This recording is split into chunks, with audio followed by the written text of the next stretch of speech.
Hello and welcome to WeQ Part 2 with me, Michaela Kast. WeQ, or the intelligence to collaborate, consists of 7 dimensions, and they are equally important. They are interconnected. Here you only see a few lines that are directly connected, but basically if you tweak one, it will have an influence on all of them. So let's have a look at them. The first one, represented here by the selfie, is I am focusing on myself. Who am I? I'm not just taking a picture of myself, but I am connecting with myself. I understand more of who I am and what I want from life, what my skills and competences are, what my emotional responses are to things. So I am actually in connection with myself. I have a relationship with myself. The next one is the you, and that is kind of curiosity about, okay, this is me, but who are you?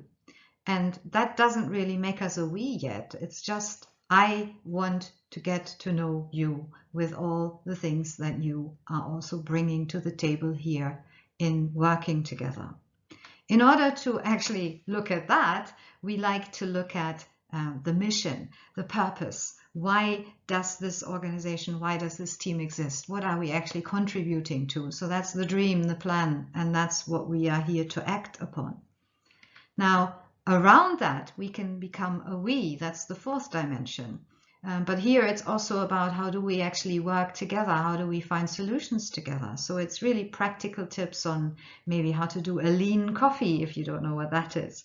Or, how to use, for example, design thinking tools or other problem solving tools that help us together to work together and to tackle the things that might become a bit more difficult in the process.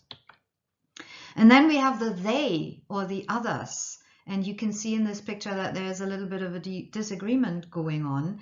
But, well, I have to bring it up. It's more substantial than that. And I'm going to bring an example. For example, Brexit. Are you pro or are you against? So it's kind of that level. It's where we really differ because we have different views. And now you might say, well, I don't want people like that in my organization. Can that be avoided? And maybe it is not always just bad that we have people that are completely different from us in their understanding and what they want from life and what they find, is the way forward. And then, of course, there is the planet, and no planet, we have no teams, and we don't have to worry about anything anymore. But I would actually like to preserve this planet a little while longer, not just for myself, but for the following or the next generations. And then we have our treasure trove, and that is the values and attitudes that unite us. And here you can see possibly again how they are all interconnected and how we need to focus on all of them. And probably, well, maybe not always at the same time, but they're equally important.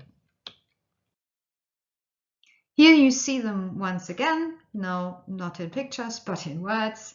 And if you want to find out more, particularly also how the generational aspect impacts these, you're free to find part 3 and continue the journey. Until then, goodbye.